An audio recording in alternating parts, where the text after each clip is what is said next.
Hello, everyone, and welcome to Hit and Hustle from IrishSportsDaily.com. I am your host, Greg Flammang, and with me, as always, is Jamie Uyeyama, Mr. Jamie University. It is Tuesday, December 17th. We've got a pretty newsy show, Jamie. We've got the Marcus Freeman extension. We've got a portal move for Notre Dame in the secondary. We've got Pete Bavacqua talking a little bit about the Marcus Freeman extension right now. He should be wrapping up his press conference.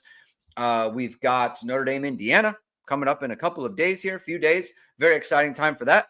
And a whole bunch of other things, questions about the team, questions about in the chat already about matchups and zone pressures and things of that nature. So it's going to be a pretty packed show. Thank you, everyone, for tuning in today. If you like what you hear, please hit the like button. Please hit subscribe. Please hit the notification bell. So whenever it is, we are going live.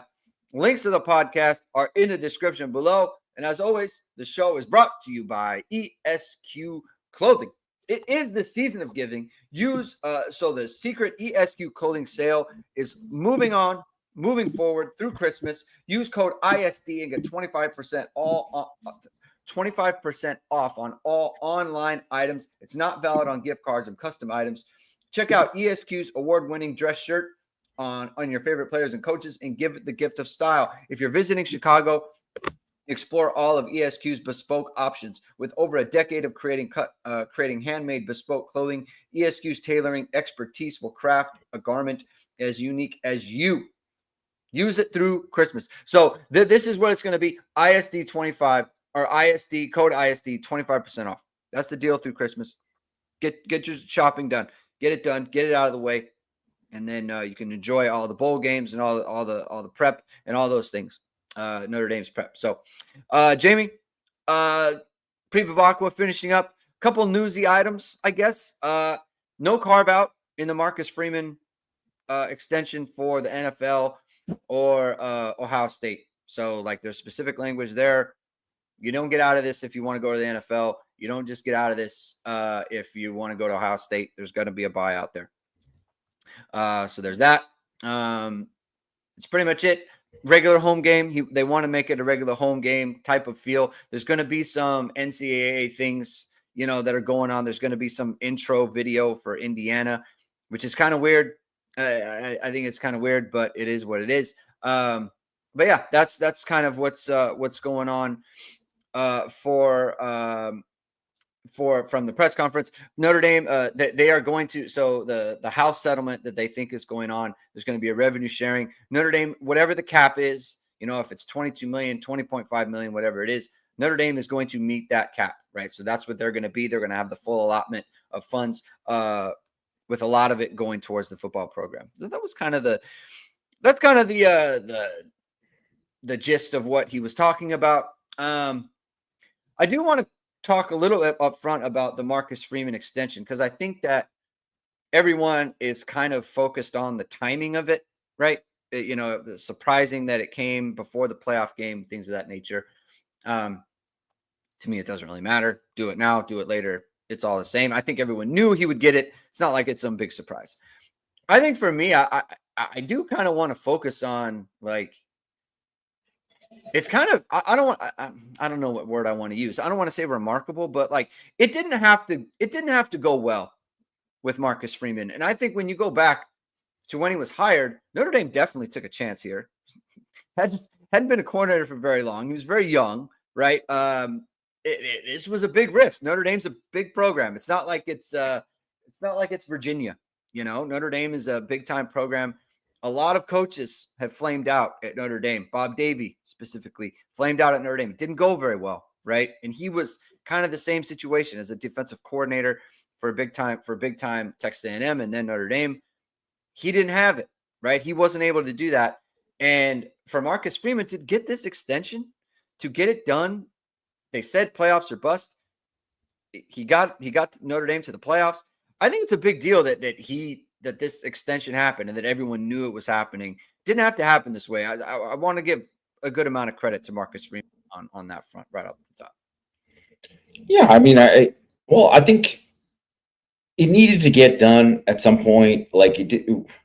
I don't think the timing of it matters at all. Like it really does not make a huge difference in terms of whether it was like, hey, right before signing day or right and whatever, you knew that it was going to get done. I think anyone kind of looking at like, say, like the NFL stuff, that's just like, I mean, that's very much agent, Yeah.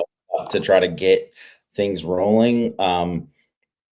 Because there's always just like, there's just such a different timeline when it comes to, um, the NFL and their hiring too. Like, they don't hire until like the season is done. So if there was something that if there was not a Marcus Freeman extension before, you know, that time, then you'd say, oh, I don't know, maybe there is something there or whatever, right? But like at this point, no. Like it was just there was never going to be anything until it got done, and I just think like it was just a no-brainer to get it done. And like you said, they took a chance on him, but there was the reason why they took it is because it's just like anything.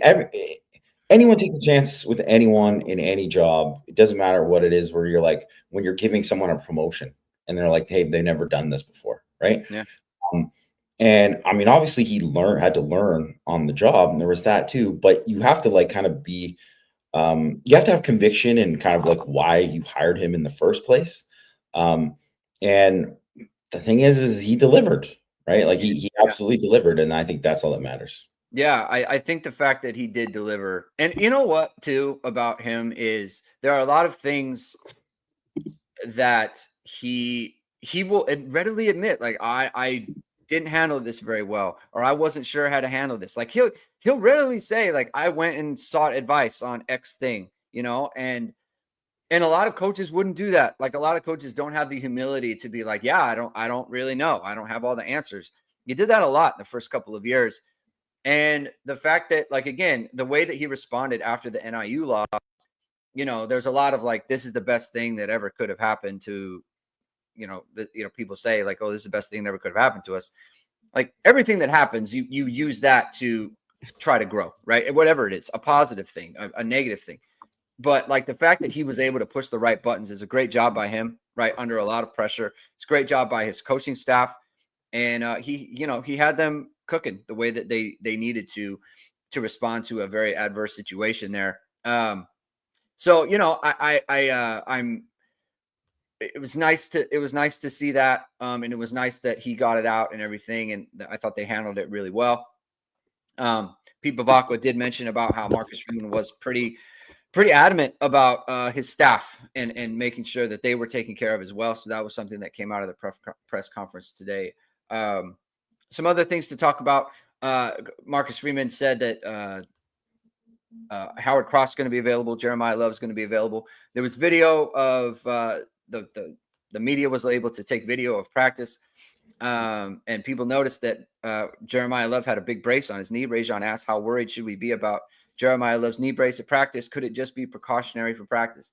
I thought he was moving around just fine. I didn't think that there was anything that concerned me about the way he was moving. He was doing all of the, like, if there was a problem, there were things that he would not be doing if there was like an issue that they were trying to baby him through. He's doing all the individual drills. Jeremiah Love doesn't need to do individual drills if there's a problem. So I thought he was fine. I thought it was a precaution. What was your takeaway on it? Yeah, just typical hold me, I'm Irish, worrying from people, like the board was like breaking it down like Zapruder. Like he stopped too soon on this rep. And I was like, what are you talking about? Like he looks fine to me. I don't have any concerns there. And I got to be honest, hey, everyone, please watch Irish Sports Daily's videos when they put those videos out. Those views help us. Sure, great. They're not worth that much, guys. It's worth not much at all. Yeah, I mean, and saying as someone too who has, been in person there and seen those practices when you get the 5 periods or whatever, right? Like you can get some good stuff out of it, but you're not going to get much of the big picture stuff. Like, and anyone who gives you overreacts to it, Please. Yeah. Well, thanks for asking, Ray John. I'm not whatever. Definitely no. Thanks for asking. But anyone who gives you too much like overreaction to a video, someone that you maybe you thought you trusted as an analyst who said like, "Hey, this and this," tell them to slow their roll because it's just it's not you're not going to get much out of that. If you look at it and you're like, "Hey, he's moving around fine," I wouldn't worry about if he's wearing it in the game either. I mean, his depending on we don't know exactly. One hit could change anything, and one wrong step could change anything. The guy who's like coming off and you're wearing a knee brace, like Josh Adams wearing a knee brace his whole career. Yeah. Didn't bug him. Like there's obviously been a ton of guys back specifically, like Adrian Peterson was wearing knee braces right after he tore his knee. It's just something that's, do you have to get used to it? Is it comfortable to wear it compared to not wearing it? No, it's not as comfortable, but I don't think that there was nothing there that I think anyone should be like freak out about. Guys are going to get into the game and it's just a different level. Even when they're practicing, it's not like they're not practicing hard. Well, they weren't really practicing hard in that video, but probably purposely. But if practicing hard all week in preparation for the game, everything changes when it's like a different, thing ready for the game. Whether or not you can really go all the way in terms of 100% and what you can give. Whether or not like the adrenaline can carry you through and take you to a different place. Like everybody's been there who's an athlete who's had that where you felt like crap all week and then all of a sudden you go in the game and it's just all of a sudden you just feel a different level because it's the game and it's kind of picking you up for it. So I wouldn't overreact to any of it. Yeah. A lot of chatter about jerseys, black jerseys. It's been going around the internet for a few days now. Either they do or they don't, right? I don't. Maybe, right? There's rumors. Sometimes rumors are true and sometimes they're not. Doesn't really matter. Personally, we've talked about it before. I'm a big fan of the all green, but whatever they do is whatever. It's fine. It would be weird if they went all black, in my opinion. But it'd be super weird. I would. I don't like that, but whatever. It doesn't matter if the players like it and feel good in it. Then cool. Win the game. Whatever is my. But I mean, I don't think it doesn't sound. I mean, it doesn't sound like they actually are. I think it was more of like people. And again, these people just like you said, Brendan. People just overreacting to these small snippets they see in a video. It happens. Yeah, I did. One other thing I will say is I thought it was notable that they had apparently new black cleats or black and gold cleats that Jaden Thomas, but then Matt pointed out like they've been wearing black cleats like all year, and I was like, wow, I definitely did not know that. So whatever, it is what it is. Another bit of news that came out. So look, Jamie, I'm invested in my safeties, right? My safeties. I care about these guys. I analyze them. I view them differently than every other position, and I'm invested in Xavier Watts being a unanimous All-American for a second year in a row, right? I'm invested in this. I think, first of all, because I think he earned it. That's the other part. He came back and he talked about this. I think it was yesterday about coming back and he's glad he did. Obviously, I mean, he mentioned how they were in the Sun Bowl last year and this year they're in the playoff. It's a lot better. And I thought, he came back. He said he wanted to improve as a player. I thought he had a better year this year than he did last year. Even though, numbers are numbers. He still had really good numbers, by the way. Ended up with 5 interceptions this year and 9 passes broken up. So I thought he should be unanimous first team All-American again. He will not be, Jamie, because the Football Writers Association decided it would be a good idea to put him on the second team. And look, one of the other safeties on the first team is Caleb Downs. He had a good year, right? I don't want to hate on that. But the other first team safety is Malachi Starks. Now, look, I know he's like a projected high draft pick. Okay. I know he was a 5-star coming out of high school. Dane Brugler, someone he likes to tweet about, hasn't much recently because Malachi Starks did not have a very good season. So I'm just going to do a little comparison here. I'm going to put up a picture of our guy X here. I'm going to just do a little comparison because, like, to me, sometimes you can nitpick on who had a better season and who didn't. Like, I could do this with Caleb Downs if I wanted to, right? So Xavier Watts this year is 15 of 28 allowed, 156 yards, 5.6 yards per attempt. Allowed 0 touchdowns, 5 interceptions, 9 passes broken up, 30.3 passer rating against. Now, this to me is a big deal. Notre Dame is the number 1 team in passing efficiency on defense. Okay, number 1. No one above them, right? Number 1. Malachi Starks, 34 of 51. So Watts gave up 15 receptions. Starks gave up 34. 462 yards, over 300 more yards allowed.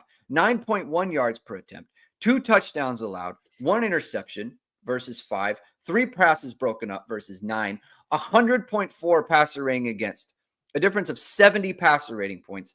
Georgia 40th in passing defense versus number 1. I mean, I don't really think there is an argument for Starks to be ahead of Watts in that case. Like I really don't. But I don't know. I mean, it's dumb. He should have got it. I mean, he should have been up for the Thorpe Award too. But it's just one of these things where there's obvious bias when it comes to, like, which is also one of the dumbest things, which I hate this all the time too, when they show like, hey, here's how the Heisman voters voted in this region. I'm like, maybe take away some of these votes when it's like when you're like, these people just totally were in the bag for the SEC, or everyone in the West Coast voted for this guy. No, like, just what are you doing? Like that, like that's always the dumbest thing too when we're talking about it's like baseball MVP, and it's like, well, the White Sox beat writer, didn't like the guy on the Indians, Guardians now or whatever, and decided not to vote for him because it's just like, okay, like that's so stupid. Like that, like get people who aren't biased. As soon as someone does that and you see the votes, take them off. Like take them off. And it should be looked at. It should be looked at. And also too, like, there's nothing wrong with being like, hey, there's plenty of qualified people in the Football Writers Association of America that can do it. But it's like, well, I'm not part of the Football Writers Associations of America. I could pay to be part of it if I wanted to. That's basically what it is, right? Is like you submit and then you pay like a fee to be part of it.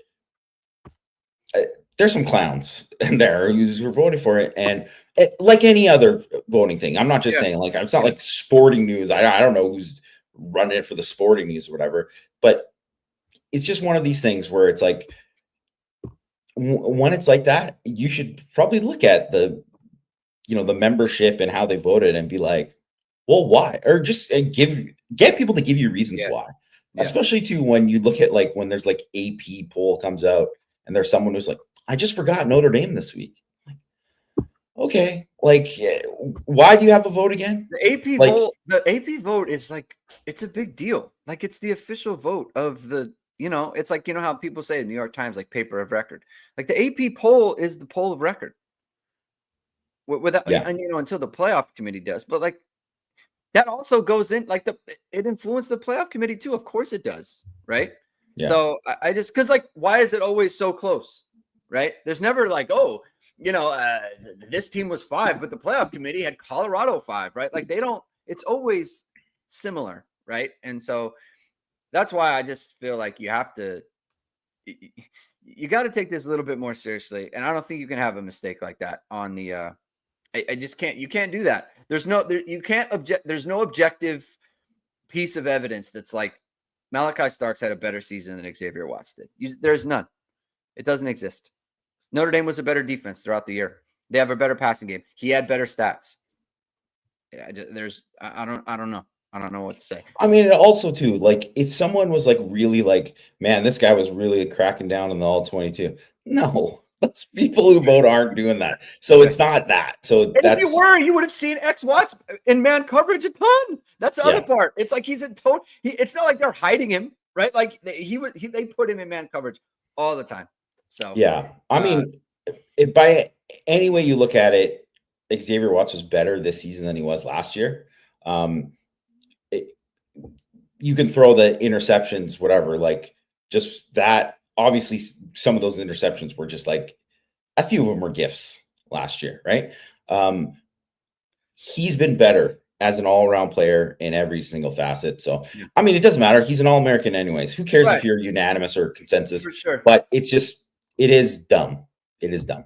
But this is part of the joy of having a show where I can get mad about things like this, Jamie. And that's what we do here. Howard Cross, Al Golden said yesterday, no pitch count for Howard Cross. He is not going to he's going to play him as much as he needs to play. He said he doesn't need him standing next to him. I like this photo because you have two Louisville linemen blocking each other and one on the ground. I know. While Howard Cross is like right in the face. Oh yeah, that's great. Yeah. I really like this photo. How big a deal is this? Right. We had a question yesterday about the interior on Power Hour. We had a question yesterday about Notre Dame's interior, Riley Mills and Howard Cross versus their interior, and if that was a big deal. You posted today. Indiana's having a lot of trouble giving up pressures. 50% sack rate for Curtis Rourke, which is not good. You don't want, that's not a good sack rate on pressures. And Michigan and Ohio State were 9 combined sacks for those teams. So how big a deal is it having Howard Cross back vis-a-vis the specific matchup on the inside against Indiana? I think it's huge, right? Like, because especially when you think about if you get into those 3rd and long situations and you are bringing pressure, if he's blocked one-on-one, he wins a lot of the time.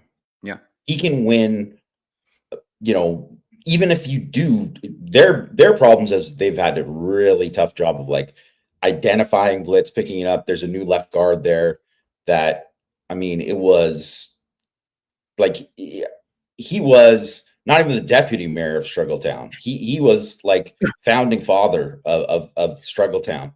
He was Struggletown, USA. Yes, he was all over the place. Like he didn't know what was coming. It was just like he was on tilt for basically every one of their sacks, right? And it was and it kind of like bled into what the backs and how they were approaching it too, right? In terms of like the backs didn't have a good idea of what was coming in terms of the pressures and identifying stuff too. And that was a big deal. So they basically have 2 backup guards, right? Because the right guard there is also a guy who wasn't supposed to start there. He got inserted into the starting lineup because they lost their starting right guard who was supposed to be their best lineman going into the season. He got injured in August and he's out for the year. So they essentially have 2 backup, guards there. And as much as they've helped themselves by, going into the portal and getting guys and whatever, and that they've played well, and I think they haven't played as well in the offensive line since, they've had the injuries, right? Like that has been, I think what Drew Evans is the left guard who was out, who he was having a really good year. And Tyler Stevens replaced him, and he's had a tough time. He had a tough time blocking Michigan's defensive tackles. Obviously, very good. Those guys are very good, and he had a tough time identifying the blitz. I don't really think that they are like. I would say they are like an above average offensive line, and they work well together in the run game, and that really kind of stands out. So it just shows they're well coached, right? Mm-hmm. But I think a lot of the times when it comes to protection and stuff too, all it takes is one guy to like really kind of not be on it, and then that could just lead to chaos. And the other thing is like you got to be able to win there in pass protection, and you have to be able to make sure that they aren't getting your guy, and they haven't been. And I really think that they do a really good job early downs getting the ball out, but if it's 3rd and 8, you can't get the ball out quick right away and expect to convert all the time, right? You just can't. So you have to have stuff that's going to develop a little later. But so you're going to get pressures and you're going to get things. And there's just a lot of times too, when you look at, say, like, and I included a GIF in the piece where, X Watts is coming off a blitz and Jaden Maivia from USC, like, sees it and is like, he's out. Like, he's running away, escapes the pressure. They don't get him for a sack, but he has to throw the ball away, which, is a win for the defense, obviously. But against Rourke, that's a sack. That's a sack. Yeah. That's a sack. Right. And there's a lot of plays like that where, I would say that in that USC game, that if Miller Moss was the quarterback, it's a sack. Right. Like, there's a lot of things like that. It was a Jaden Osbury blitz. Very similar. Yeah. Where he made a miss. Right. So that's not something Rourke has been good at. He's not escaped the rush. He's going to go, and he's really good at, like, not paying attention to the rush in terms of, like, making the throws and just, like, keeping his eyes down the field, which is a good thing. But it can be a bad thing if if you're getting that pressure in your face and then just getting smacked all the time, right? And you can't escape because that's not his, like, first instinct. So I think that could end up being a really, really big part of the game there too, because Notre Dame obviously is fantastic at bringing pressure. Does a great job. I'm sure Al Golden's going to have some stuff that he hasn't done with Cross there. It's an added element of what he can do in terms of some of the slanting stuff and some of the stuff that he does in terms of setting guys up. Does a terrific job with stunts in terms of, like, he'll take two guys out to open it up for someone else. He does that all the time.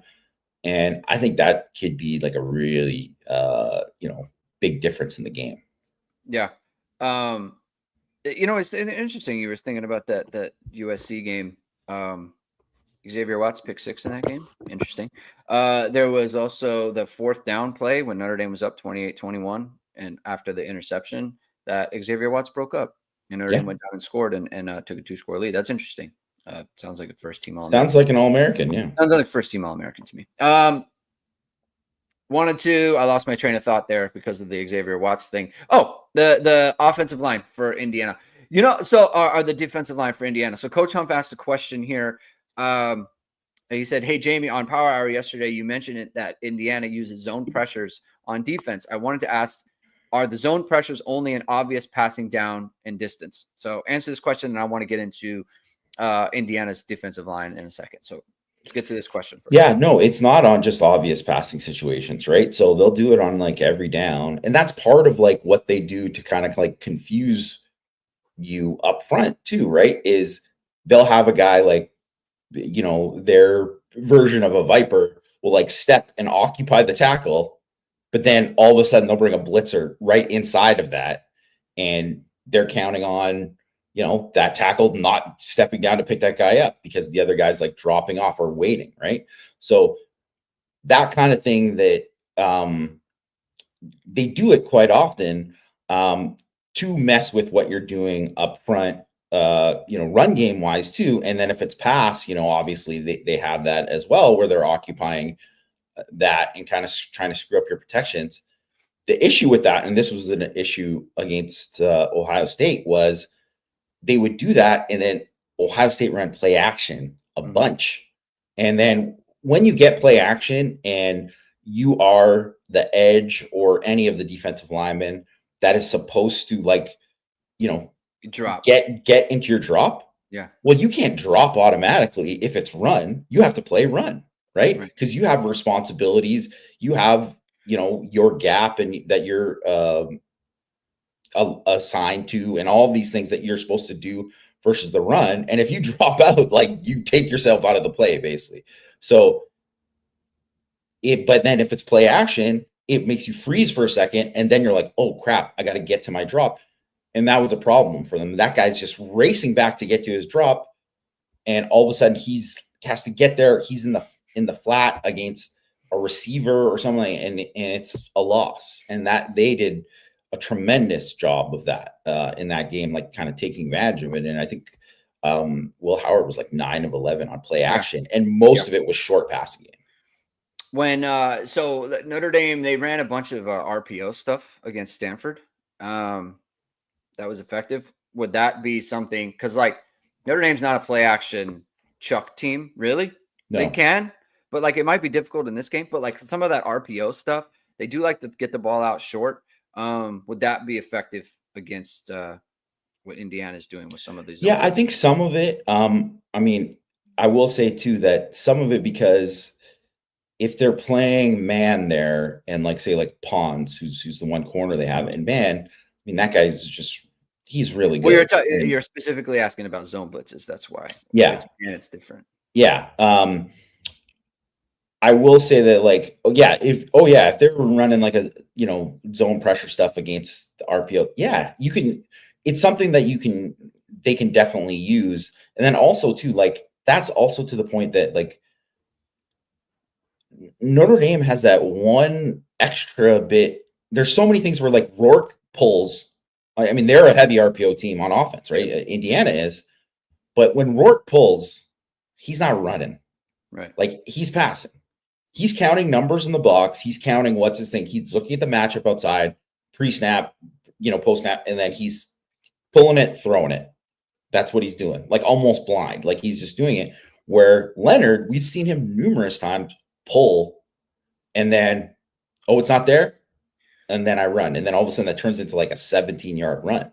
So I think that's something too that I would really think that Notre Dame will call that too and have that options. And then if they don't, and if Leonard does not like the look, it's like muddied there because of, he didn't think there was going to be this zone dropper here or there, he'll just run it. Yeah. And like get positive yards out of that. Right. So I do think there is a good chance that Notre Dame will run a fair amount of that in this game.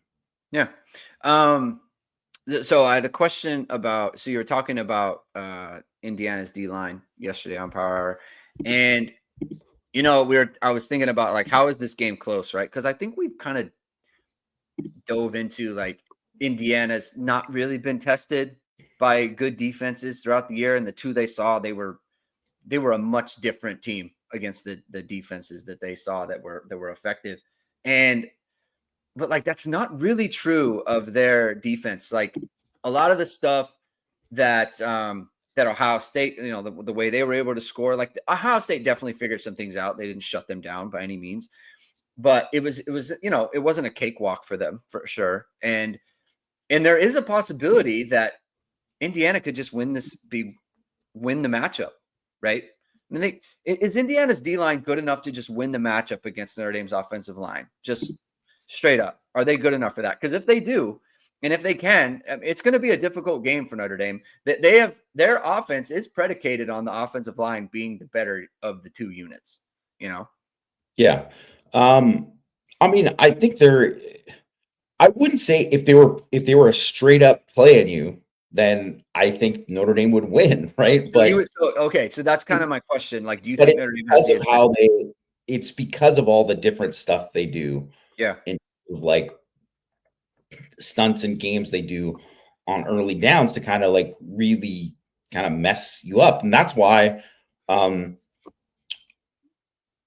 Michigan's O-line definitely nowhere close to where it was last year. Mm-hmm. But they've run on teams even with the no passing thing. Right. Yeah. But part of the reason why they weren't able to run on Indiana is because they could not like get a beat on what Indiana was doing with their like D-line and some of the movement stuff that they were doing to really blow it up. And, I think that as the game goes along and you start like wearing guys down, that stuff is just a habit that those games that you're running up front just become a little bit less crisp and you're just, everything comes a little bit more. So that's why I think it's like more of like, there's a better chance that like Indiana is like, wow, Notre Dame's really not running that well, just in terms of like conventional stuff, like just like straight up inside zone. Like maybe they're just like, they haven't really got more than 2 yards on this for quite a while or something where you see that, but then eventually kind of break through in a different way than they broke through against like A&M, say. But like, in that way. But I think the big X factor, though, is, what Notre Dame does in terms of formationally, in terms of like, because I think one of the things they've done really well, especially in the last couple of weeks, is like spread the defense out more. Mm-hmm. And they just haven't had it condensed in there, and it's forced teams to be kind of lighter in the box. And then you could even have a guy unblocked there, but Love or Price or Leonard can make a guy miss and then all of a sudden turn it into something. Maybe not like a 70-yard home run, but like into something good and positive. And I do think like we just haven't seen them play a quarterback like Leonard as a runner. So that to me is going to be like, that matchup's going to be really interesting to see what he does as a runner. And frankly, it's so wild to say this based on where things were at with Notre Dame and the offensive line, but Notre Dame's going to be the best offensive line they've played all year. It really is. Like, because especially Ohio State had the Brendan brought up in the chat, like Ohio State, they had some serious injuries going into that week. Yeah, definitely. Right. Like that was something that I think really played a big impact on the game, or had a big impact on that game, because that was like also that first game for those guys to really do it. I mean, it was the second game for the left tackle. Donovan Jackson had moved over, but it's like you basically they went from the guy who was the left guard the week before, he became the center the next week after. So it wasn't even like the left guard was in there and they just replaced the center in there. Right. It was like a different, completely different combination. Yeah. Exactly. Yeah. Yeah. That's very different, or very difficult for the offensive line. I think too, like Marcus Freeman talks a lot about, it's always related to defense, like football, not fitball. But there's like this, that applies to offense too. And like Riley Leonard is a football, not fitball type of guy. Like he can be that type of just like, I mean, we saw it against Notre Dame last year where it was like they couldn't figure out anything. And then they were just like, let's just run him. Or like Riley Leonard, go do stuff. And he almost like willed them to beating Notre Dame when they were the far superior team, right? And I think I think it hasn't been that way recently because Notre Dame hasn't had to. Like they've been the better team. So it's like, let's just do our stuff. But like if it gets to like it gets ugly and it gets kind of gross, like Riley Leonard can just be like, you know what? I'm just gonna go be a playmaker. And I think that is kind of what won Notre Dame the game against Texas A&M. Not just for Riley Leonard. And I think this is like a big part of like another advantage that Notre Dame has in this game is it's like if both teams play well, like Notre Dame has Jadarian Price, they have Jeremiah Love, and they have Riley Leonard. Some guys that are just like, you can play well and they get you. And it's like, well, they got us. Like, what can you say? Like Jadarian Price, like he got Texas A&M. Jeremiah Love got Texas A&M. He got them. And that's what won Notre Dame the game. Like Notre Dame has that in their arsenal. And like Indiana just doesn't have that, right? And that's just the reality of the situation. And it's not like they don't have good players, but they don't have good players like this, right? Riley Leonard's the best quarterback they've played this year. Jeremiah Love is the best running back they've played this year, right? With respect to, Travion Henderson and Junkins, I think Jeremiah Love is better than them.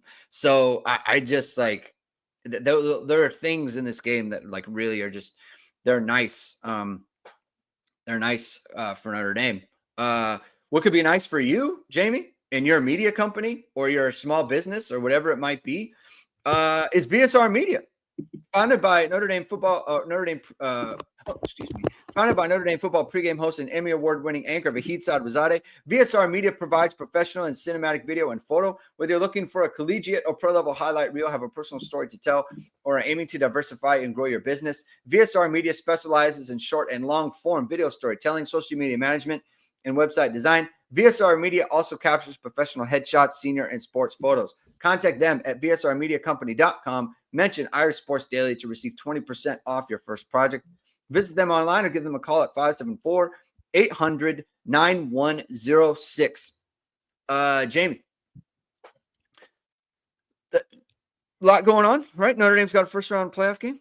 Also got some portal stuff going on for Notre Dame.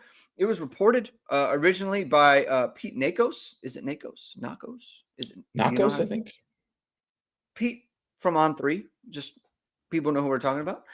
He first reported it that Devonta Smith, not the Devonta Smith that terrorized Notre Dame, but another Devonta Smith for Alabama, former 4-star recruit, has committed to Notre Dame to play next year for them in the secondary. Look, when was the last time Notre Dame took an Alabama starter to be? Has it ever happened? Took an Alabama starter to get out of the portal. And so we looked at his film, 19 of 29 against 123 yards, 4.2 yards per attempt. You will take that out of your nickel position. Not a lot of ball production, as people were very, very willing to point out on the message board. Not a lot of ball production there. I think it was 3 pass breakups, no interceptions. No, it was 5. Oh, 5. Excuse me, 5 pass breakups. I was going off of PFF stats. 5 pass breakups, no interceptions, no touchdowns allowed. What do you think of this, Jamie? It's a pretty big deal. Yeah, I think it's a really big deal. I think it's totally in the mold of, adding a Thomas Harper, adding a Rod Hurd, adding a Jordan Clark. One, I think, like you said, he's a guy who started for Bama. He's a guy who's very well respected there. I think they wanted to keep him. It's not like he was fleeing because it was like, oh, he was going to get beat out. They wanted to keep him. Obviously, it's a different staff there than he originally had, but he had injuries earlier on in his career. So this was like his first full year that he was healthy since back to a few years ago. And yeah, he was like the nickel after he had been like a safety previously, right? So Malachi Moore was the nickel the previous year, then he moved into that nickel spot. Obviously, Notre Dame has had a ton of success bringing in those nickel defenders. He's a super physical kid, good size, 6 feet, 205. I was a huge fan of him as a recruit. He was a guy that Notre Dame offered. And at the time, he was a guy who, when he first started blowing up, he had receiver offers. And then he switched to DB, and then he kind of blew up. But, Cincinnati, he was recruited at Cincinnati by Mike Mickens, and then at Notre Dame by Mike Mickens. Marcus Freeman recruited him at Cincinnati as well. So he's from LaSalle there in Cincinnati. They're very familiar with him. There's, a lot of familiarity there. And probably Alabama was his dream school. He was committed to Ohio State and then flipped to Bama, right? So weird you don't see that very often where a Ohio kid flips from Ohio State to Alabama. Yeah. And normally you'd say oh, he must have been dropped. No, he went to Bama. He's a really good player, but just reminded me a lot of Julian Love as a player, as a recruit. He was definitely a big favorite of mine. And I think you get guys like that who, by all accounts, he's a leader, a guy who was really a team guy, brings energy, has an edge. Always think is big to bring in those type of guys too, right? Because Clark obviously has that same kind of edge to him as well. I think bringing in that guy at that position, another guy who can play safety as well too. They just need the depth there. Yeah. They're just in a spot where next year where you just don't know where they're going to be at, depth wise, and also too are some of these young guys going to have to come up and play safety? Are they going to get another guy? Because I think they still could probably get another guy in the portal as well at DB. And who doesn't want to go and just play for Mike Mickens and get better and play in Al Golden's NFL scheme and get better? And I think too, he kind of went from, Kane Womack's scheme. He was the defense coordinator there. Yeah. He was in obviously a very heavy NFL scheme before. So he's not someone that I would expect to have a tough time adjusting to Notre Dame. Maybe some of the other guys, I think Brandon Joseph specifically had a tougher time adjusting to what, Notre Dame wanted him to do. I think he's going to fit in well, with the defense. I mean, even being in the Saban system for a couple, I mean, they run some of the most exotic DB stuff that there is in college football. So he should be definitely ready for that. Also, like watching film of him, they did have him deep more than I thought they would. Right. We saw some game film from the Georgia game, so that was interesting to see. The other part was like, man, watching a defensive backfield that isn't Notre Dame, like, it's pretty stark difference. Like, man, Notre Dame is very organized back there, and sometimes even the best teams or the best schools with the best talent are just kind of not. Notre Dame's got a good coaching staff. Good coaching staff out there. I'd be remiss. I mentioned, has Notre Dame ever gotten a starter from Alabama? Thank you, Brendan. Tyler Buckner did start a game at quarterback for Alabama, and now he is on Notre Dame's roster, faking punts, faking field goals. I mean, some of the summer content on Tyler Buckner has just aged so beautifully about how he's got to listen. I said he's going to be Notre Dame's backup next year, and it's still in play. It's still in play. Peter Davitt Stu, sounds like a salary cap will be implemented for NIL. I think we all agree that's a good thing, similar to the NFL. Question: Do you think this will get rid of the bagmen in college football? No, increase it, right? Yeah, because then it makes it like there's going to be more under the table deals, right? Yeah. So now it's, in a way, it's. I don't think this is actually the right thing. Not that having a cap on it, that's fine. I don't think there's, if you want to like have that to kind of have a little bit more control over it, but they're not. But now all it means is that, well, now the NCAA actually has to do work and investigate these teams that don't, and find these other, like, these handshake deals and all that, right? That's going to go on. Like, give me a break. You think Ole Miss is just going to be, following exactly along the lines of whatever? It's not going to happen. It's not going to happen, because the thing is that when it comes down to it, especially with like Alabama, Georgia, all these teams that are signing these top 5 classes, well, how are they going to sign these classes if they're not doing that? They won't anymore, right? They won't land all of the guys they want as much if it can be spread out more. So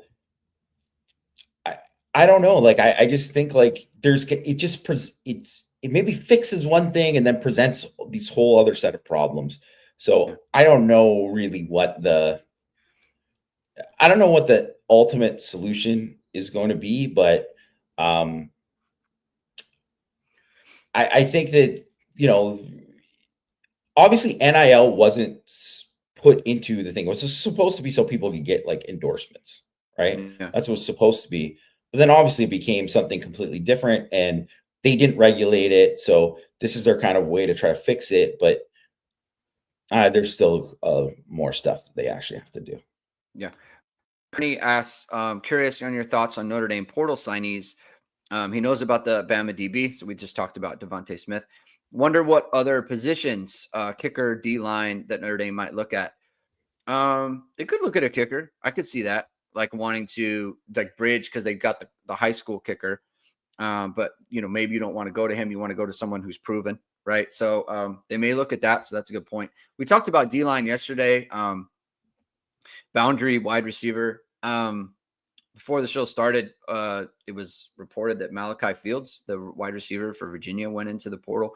I think we actually talked about him like when Notre Dame, like in that prep, like he'd be kind of like a really good fit, just in terms of like he had a year left. He's a grad guy and he's a boundary, which Notre Dame would want. It remains to be seen if Notre Dame will get in with him. But like this year, I was just looking up his stats, like 55 catches, 808 yards. Like, if Bo Collins had those numbers this year, they'd be a much more formidable playoff team to me. I mean, because that's exactly what they need. Like, they need those exact type of numbers.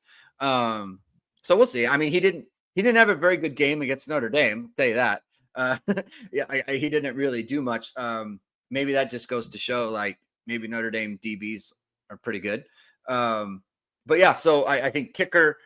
We just talked about D line. They need wide receiver, and I think like you guys were talking yesterday, like they need a guy field slot. I don't care who it is. If they can get someone who's just like a playmaker, like let's say someone similar to like Colin Lacey, right? Like he's going back to Louisville, but like Colin Lacey.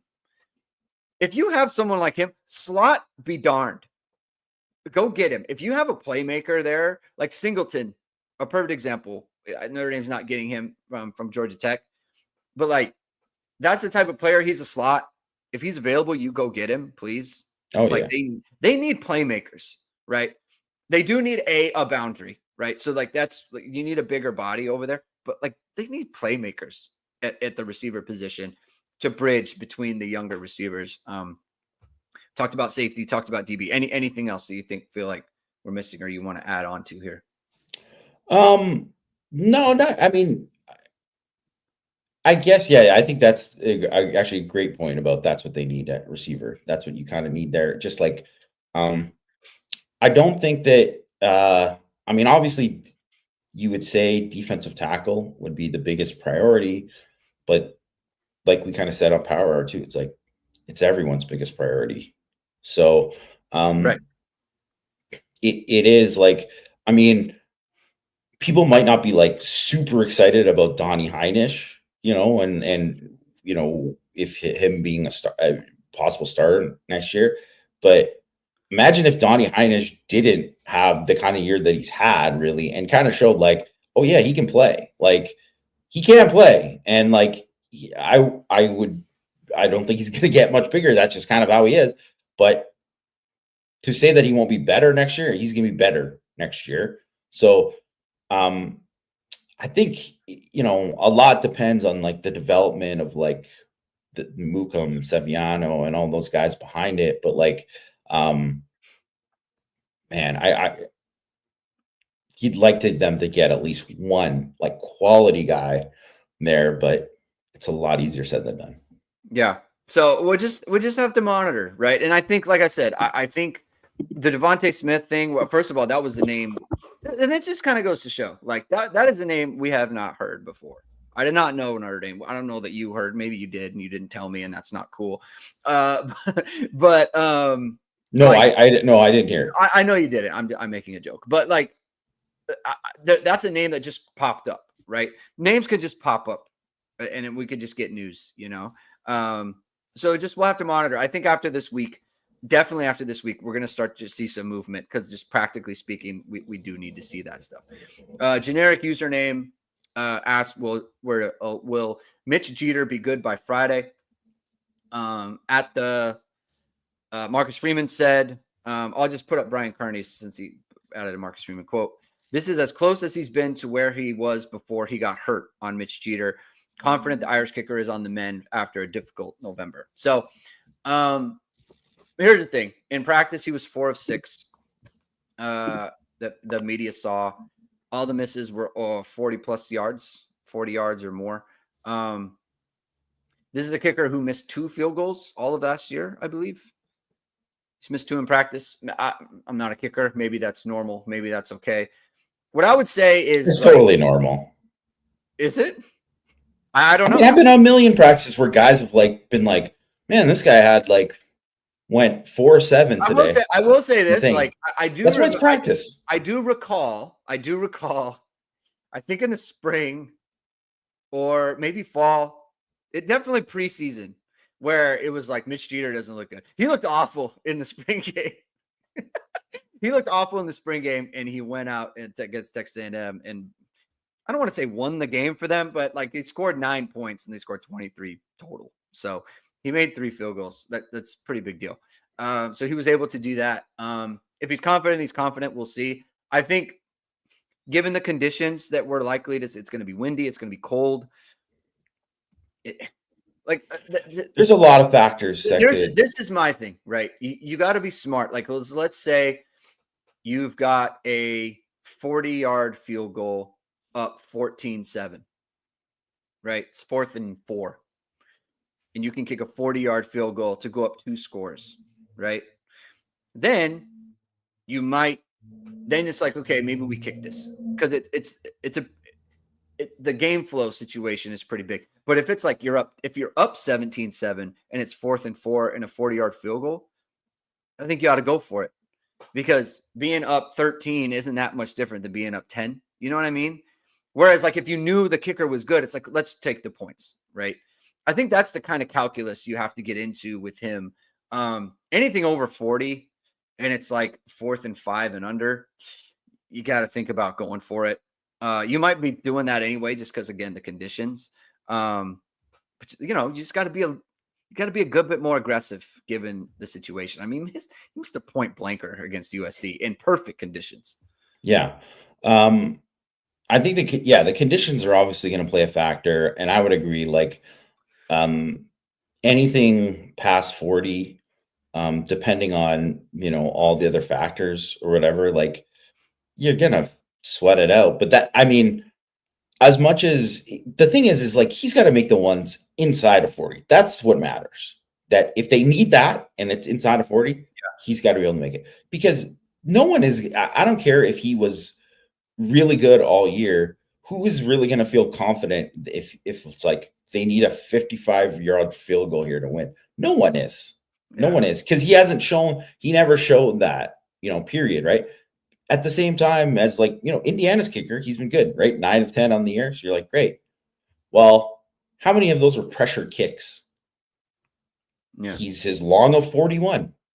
He missed another one over 40. So it's a totally different thing. Can you do it? All matters, you make it. You make the one that you need to make at the time. I don't know. Based on anything that Marcus Freeman says, Marty Biaggi says, they could. I'm not saying they're being disingenuous. I'm just saying that it could all get thrown out the window based on game day. So you just have to, like, wait and see what happens. Everybody kind of knows that's a question going into the game.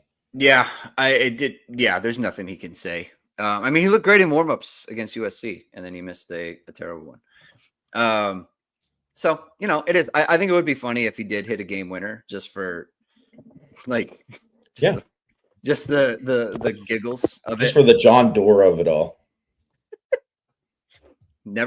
John Doerr never missed a kick of consequence ever in his career. No, what an absolute legend. Some of the worst misses I've ever seen, and some of the prettiest makes you've ever seen as well. All right, I think we can end it there. Thank you, everyone, for tuning in. If you like what you heard today, please hit the like, please hit subscribe, please hit the notification bell, soon, whatever it is, we are going to go live. We'll be back tomorrow. We're going to be back tomorrow at 12 Eastern show. Jamie's traveling on Thursday. There's also going to be a recruiting show. I believe it's going off at 9:30 Eastern time with Mike and Christian going over 2026 wide receivers. You want to check that out. Hit the like, hit subscribe, hit the notification bell. We'll talk to you tomorrow. Have a good rest of your day, everyone. Keep hitting and hustling.